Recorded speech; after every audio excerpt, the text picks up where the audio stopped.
Welcome back to Artists Exposed with Tim Moss. Yay! We were just listening to It's Our Night. Yes. And with my wonderful guest, Mr. Jason Dottley. How are you, hon? I'm fantastic. I'm in New York. I'm always happy in New York. Yay! Except when I'm living here. Yes, actually, we were just talking about that. You like to visit New York, not necessarily wake up and live here. Yeah, when I was 18, my plan was to move to New York. I was accepted to NYU, and that was the dream. Mm-hmm. And then my dad killed himself. I was going to say passed away, gosh. but that's not quite the same thing. And my whole plans changed, and I ended up going... That was at 18, you say? I just turned 19. Wow. My senior year of high school. And so instead, I went to Ole Miss for college for a semester in Mississippi. And I ran as fast as I could out of there, straight to LA. And I've been in No, I was 18. I'm sorry, you're right. And I moved to LA the 6th day after my 19th birthday. Oh, my goodness. And I was there for 12 years. And then I moved here 2 years ago. And I've been between here and Florida, back and forth. Uh-huh. And there's something about waking up and taking a walk on the beach ending your day at the beach that I've become addicted to. And so, since I didn't love living here, when I come back to visit, like right now, I just love New York. I love all the traffic and all the craziness because I know I'm leaving. Yeah. Oddly enough, I totally understand. That makes complete sense to me. What is your sign? I'm a Capricorn. A Capricorn. That's an earth sign, isn't it, I think? I don't know. I don't know either. But my reason for asking is because obviously the water calms you, so I didn't know if you were like a water spirit or something, or I don't know. Well, the water has always, swimming pools, the rain even. I've never thought about it. I'll have to call my friend who's rather obsessed with this kind of stuff and ask. Yeah. Yes. Well, because it seems like, because the way you were describing it, I could feel that, like walking on the beach, and I'm like, oh my God, that sounds so good. It is. And the spring breakers and the summer vacationers there from fresh out of college are so beautiful. Oh, God, yes. And horny. Well, I always say if I were a girl in Panama City Beach over spring break, I would be so sore. Yeah. I hear ya, girl. Oh, my goodness. Well, we were just listening to It's Our Night. Can you tell us a little bit about It's Our Night? I would love to. It's Our Night was my third record I released. Wow. And my third top 25 Billboard record. Yay! More exciting for me, though, was it was my first UK pop record, period. And it went to number 13. I actually took Lady Gaga's space. Oh my God! I mean, that's so cool. I took it in the sense that she was there before me. She leapt way up. But I also debuted like 30 spots higher than Celine Dion, which is like... Oh my God! Completely uncalled for, by the way, but, it was cool. And then I actually wrote It's Our Night about the first person I fell for after my divorce. And I even wear his name in the video, but if you don't know his name and don't look very closely, it's not spelled out. It's hidden. Now I feel kind of foolish for doing that. No, but that was where you were at that time. It was. After my divorce happened, for survival, creatively, I had to focus on love and focus on carrying on. I was living in the pain, and so my escape from that was expressing where I wanted to go to next and where I wanted to be. And so that's what I did. And also, It's Our Night is the first song I ever wrote with the piano. It's the first song I really ever sang on a record because I was really insecure when I first started this, and it didn't help that my ex-husband sort of made fun of me all the time. Oh, gosh. I mean, I'm laughing now, but it was a mind fuck, pardon my language. So after having 2 successful records and regaining my proper sense of self, I sort of wrote a real song. Not that my other records weren't real songs, but they're just silly, fun, almost sometimes nonsensical, but it's pop. It's allowed. And so this was the first song, and then I found this amazing singer. Her name is Renee Bailey, and she's featured on the record. And she just has the most beautiful... I mean, she's got a huge range, but for this record, she had like the most perfect pop, big vocalist sound. Because I didn't want a housey, big diva vocal. I wanted, because my voice would have sounded just like nothing. She has a big voice, but she just called it in this insanely perfect way. So I got really lucky with this record. Yeah. Yeah. And the video, tell us about the video. was probably one of my most fun filming experiences because, I'm first and foremost an actor. I sort of cast myself in this role. So I said to my director, Nicholas Lamb, I said, I want this to be more like a movie. Which it was. Yes, it was. So I think maybe I lip sync maybe once in the whole video, and it's shot. Yeah, that's right. Yeah. It's shot it takes place in the 1960s, and I play an assassin who has been assigned to kill this beautiful, very old Hollywood-looking woman.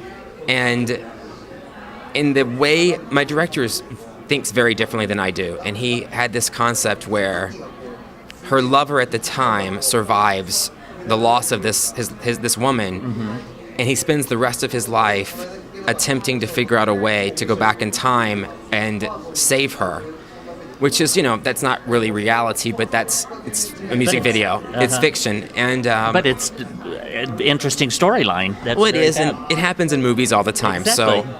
So this guy actually does come back, and he prevents. I die in the video, which when my director called me to pitch that change, he was so nervous. He said, "I don't know if you're going to be okay with this."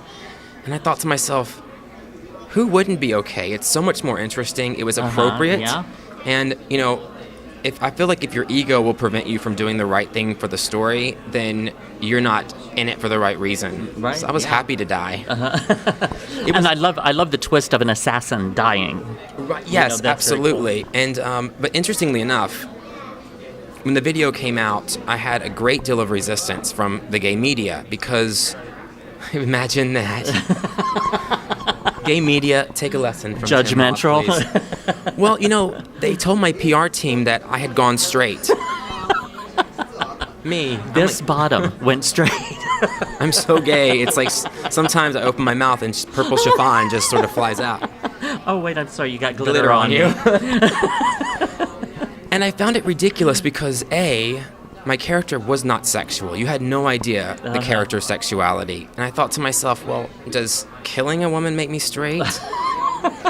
And then I thought, well, I guess if I don't shoot a video where I'm all but humping another man, right. I'm no longer gay. Yeah, if you're not naked in bed with another man, then, oh my God, Jason Dottley's straight. It's so ridiculous, especially when someone like myself who's been on the Out 100 list, who's, I'm identifiable as part of the gay marriage movement. And I thought to myself, how can people in these positions running large magazines and large blogs be so short-sighted and not actually take fiction for fiction? And also how boring as an artist for me to never step outside of the world that I actually live in. Sometimes you want to play pretend. I'll probably do a video one day where there is a woman opposite me just because it may be what I want to do. It doesn't mean I'm going to go home with her. It doesn't mean I'm trying to fool anybody because the internet exists. So the idea of fooling anybody and changing your sexuality, it's not possible. Yeah, they've got pictures. They have one picture in particular. And all the details that go along with those 9 inches. It reminds me of this microphone. So anyway, yeah, it's frustrating, but as an artist, you have to reach a point in your artistic journey where you're no longer creating anything for anyone but yourself. Absolutely. And at that point, the feedback, although it is really nice to have people admire your work and like your work, you can't become attached to the positive or the negative because it really, at the end of the day, it's all about what you do as an artist. And I reached that point actually as a human being when I was going through my divorce and the gay media especially was writing about my divorce. Oh, God. And, well, that was okay. That was not, I was expecting that, but what I wasn't expecting was all the false things they said. And there was there was basically what I decided that the media will do, and this is not a new concept, but the truth doesn't matter because what they want is what is sensational. Yeah. And so I even do interviews by email. And I've had journalists add questions and add answers. Yeah. I've had them change entire answers. You never even... Oh, my God. Yeah. And this happened that happened. The additional question happened last year because I ever so casually dated a journalist named Itai Had. And he may or may not have been who I wrote It's Our Night about. But he, in a sense, well, he made national news last year because he outed Senator Aaron Schock. I don't know. That senator, gay senator guy. And so in between my interview, which addressed Itai, because I was never quiet about him, between the interview and publication, the news broke that he outed the senator. So instead of simply emailing my publicist an additional question so that this guy could incorporate Itai in his current national news situation, he just added a question and made up an answer. Now, it wasn't anything that made a difference. It wasn't anything bad or good, positive or negative, but it was nothing I ever said, ever was asked, ever knew about. Yeah, but that also discredits that journalist. And he's a very widely syndicated journalist, and trust me, I've written him several nasty emails. I didn't send them, but I've written them.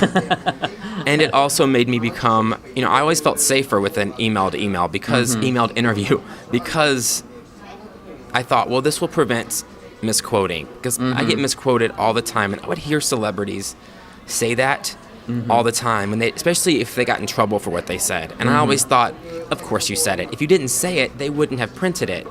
Right. And now I know from experience, it doesn't matter what you say. Right, That's sad and scary, because... and then you've got like the extreme things like the National Enquirer and stuff like that just blatantly make stuff up, but and then it sounds like this is like an in-between type of thing, just again to try to get more readers and make it more sensational, like you say. It is, and it also, a lot of outlets wanted me to discuss my divorce, and I really wasn't willing to the first year because it was very personal, and besides, my ex-husband was talking about it so much publicly anyway, I didn't feel like I needed to say anything, although he wasn't speaking accurately. He's a fiction writer. That's all I have to say about that. And your ex-husband is? Del Shores. Yes. Brilliantly talented, very sweet man. I have to, I can't deny him that. We're married for 10 years. If I didn't think he was all those things, I wouldn't have married him. But exactly. I do, But unfortunately, when people have a parting of the ways, there can be animosity and stuff and things said as well in the heat of the moment. Yeah, and when that becomes public and when you're reading things said about you, and then I had to remember, though, I'd get really mad. I'd read something he said, and I'd get furious. And I had to say, wait a minute, you know better. He might not have said that way. He might not have even said that. Right, absolutely. Because that's what happens. But then when I was finally at a place where I was willing to talk about it, I wasn't comfortable talking about it because it's such a sensitive issue. I didn't want to be misquoted. I didn't want to have things added or misconstrued. And so the solution is to shut your mouth. Yeah, absolutely. Or what I always tell all of my friends who are journalists, and I know a lot of people who are journalists, I say, listen to me. When you do an interview with somebody and you honor what they say and you honor what you know, we never forget that. Just like I will never forget the guy who added the question, ever. Yeah, his name will never leave my mind. When it's someone like, you've interviewed me before, I can't talk all of a sudden. You remember those people. And at the end of the day, those people are who you come back to when something is sensitive because you trust them. Yeah, because, just speaking for myself, I'm trying to give a platform for artists to talk, just be themselves, talk about their art, talk about their life, talk about all of this. That's my whole point, and I thought that's the way it was done, but I guess not. It's very unfortunate.